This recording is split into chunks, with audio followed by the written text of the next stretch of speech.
விஷயங்கள் தான். நல்லா பேசுறவங்களுக்கு பயப்படுறவங்களா இருப்பாங்க. நான் என்னோட எக்ஸ்பீரியன்ஸ் சொல்றேன். பேச்சு பயிற்சி கொடுக்க என்ன கூப்பிட்டு வந்திருக்காங்கல்ல, நான் யார் மாதிரியா இருக்கிறவங்க தான் நல்ல பேச்சாளரா மாற முடியும். அமைதிக்கும் பேச்சாளருக்கும் என்ன சம்பந்தம் அப்படின்னு இப்ப நான் சொல்ல போறேன். சரியா? என்ன சம்பந்தம்னு கேட்டீங்கன்னா, அமைதியா இருக்கிறவங்க என்ன பண்ணுவாங்கன்னா கவனிப்பாங்க. கவனிக்கிறவங்க என்ன பண்ணுவாங்கன்னா சிந்திப்பாங்க. சிந்திக்கிறவங்கனாலதான் நல்லா பேச முடியும். இப்ப நான் சொன்னதை போர்டுல உங்களுக்கு வரிசையா எழுதுவேன். அதுல எந்த வரிசை புரியலன்னு நீங்க ஹேண்ட் ரைஸ் பண்ணி கேட்கலாம். நம்ம போர்டு யூஸ் பண்ணலாம்ல? ஓகே, எல்லாருக்கும் தெரியுமா? சரி, நான் சும்மா எழுதுறேன். ஃபர்ஸ்ட் நான் என்ன சொன்னேன்? அமைதியா இருக்கணும் அப்படின்னா சூப்பர் சூப்பர் சூப்பர். முன்னாடி எழுந்து வந்திருக்காங்கல்ல, கை தட்டுங்க. வந்திருக்காங்கல்ல,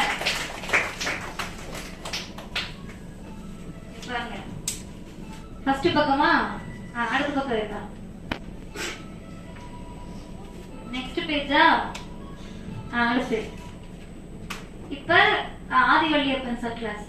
அடுத்து மதிவதனி. முதல் விஷயம் அமைதி அப்படின்னு எழுதிட்டாங்க. இப்போ உங்களோட ஃப்ரெண்டு தானே அவங்க கை தட்டலாம்ல. இது என்ன போவீங்க? டிபேட் பண்ண போவீங்க. அப்படி போகிறப்ப நீங்க என்ன பேச போறீங்க அப்படிங்கறத இப்ப ஸ்கூல்ல என்ன பண்ணுவீங்கன்னா கீழே உட்காந்து சப்போஸ் ஏதாவது ஒரு தலைப்பு சொல்லுங்க. கலைஞரை பத்தி மனப்பாடம் பண்ணிட்டு பேசுவீங்க. யார் பேசணும் உங்களுக்கு தேவையில்லை. நீங்க பாட்டுக்கு கீழே உட்காந்து கலைஞர் திருக்கு வேலையில் கிடந்தார், கலைஞர் துணை முதலமைச்சராக இருந்தார், கலைஞர் கலைஞர் கலைஞர் கலைஞர் அப்படின்னு மனப்பாடம் பண்ணிட்டு சொல்லிட்டே இருப்பீங்க. மேடைக்கு போய் டக்குன்னு எழுந்துச்சு என்ன பண்ணுவீங்க? பட்சதெல்லாம் சொல்லிட்டு இறங்கி வந்துருவீங்க. இப்படி வருங்காலத்தில் இருக்கக்கூடிய மேடைகள் இருக்குமான்னு கேட்டா, நீங்க பெரிய பிள்ளைங்களா இருக்கப்ப எதிரில் இருக்கவங்க பேசுறத கவனிச்சாங்கன்னா நம்ம பதில் சொல்ல முடியும். இப்ப நான் பேசிக்கிட்டு இருக்கேன், கவனிக்காம எங்கேயோ யோசிச்சுட்டு இருக்கவங்கனால பதில் சொல்ல முடிஞ்சுதா? தம்பி எழுந்து என்ன சொன்னான்? எதுலாம் நிக்கலன்னு கேட்டு கவனிக்கணும்.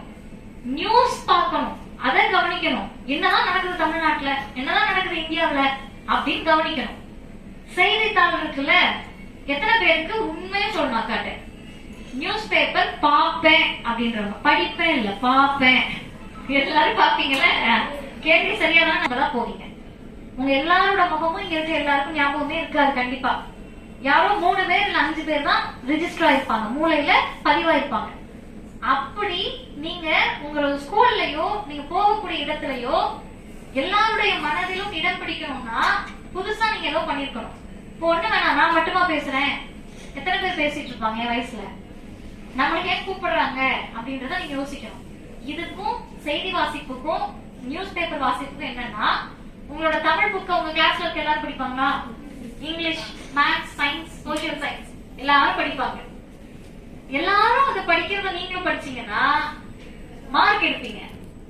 மார்க் எடுத்து ஸ்கூல்ல பெருமையா உங்களை கொண்டாடுவாங்க. ஒருவேளை நமக்கு படிக்கிறதுக்கு சோம்பேறித்தனமா இருக்குன்னு வச்சுப்போம். மார்க் எடுக்கிற எல்லாரையும் கொண்டாடக்கூடியவர்கள் செய்தித்தாள் படித்து அறிவை விரிவு செஞ்சீங்கன்னா உங்களை மட்டும் தனியா கவனிப்பாங்களா மாட்டாங்களா? என்னமோ இந்த பிள்ளை புதுசா பேசுது அப்படின்னு பாப்பாங்களா மாட்டாங்களா? அப்ப உங்களை மத்தவங்க கிட்ட இருந்து வித்தியாசப்படுத்தி காட்டிக்கணும்னா நீங்க என்ன பண்ணணும்? செய்தித்தாளை வாசிக்கணும். செய்தித்தாள் வாசிக்கிறதுன்றது பயங்கர போரான வேலை. மதியம் சொல்லிட்டு போயிடலாம் செய்தித்தாள் வாசின்னு. உங்களுக்கு தான் அந்த கஷ்டம் தெரியும். இப்ப என்ன பண்றது அப்படின்னா, ஃபர்ஸ்ட் என்ன பண்ண போறீங்கன்னா, நீங்க எல்லாம் வீட்டுக்கு போனோன்னு வீட்டுல நியூஸ் பேப்பர் வருதான்னு பாக்கணும். நிறைய பேர் வீட்டுல நியூஸ் பேப்பர் வாங்க மாட்டாங்க. ஏன்னா பெற்றோர்களே வாசிக்க மாட்டாங்க. அவங்களுக்கு அவ்வளவு வேலை இருக்கும். அவங்க அவ்வளவு ஓடுறது நம்ம படிக்கணும் நல்லா இருக்கணும் தான். சோ அது தப்பு கிடையாது. எத்தனை பேர் வீட்டுக்கிட்ட லைப்ரரி இருக்கு? நூலகங்கள் எத்தனை பேர் வீட்டுக்கிட்ட இருக்கு? வீட்டுக்கிட்டன்னா இது எஞ்சி ஒரு பெண்ணே கிடையாது. அதான் பெரியார் சொன்னாரு, பெண்கள் பகுத்தறிவும் சுயமரியாதையோடு இருக்கணும்னாரு. அப்ப அப்படி இருக்கணும்னா ஃபர்ஸ்ட் நமக்கு படிப்பு இருக்கணும்.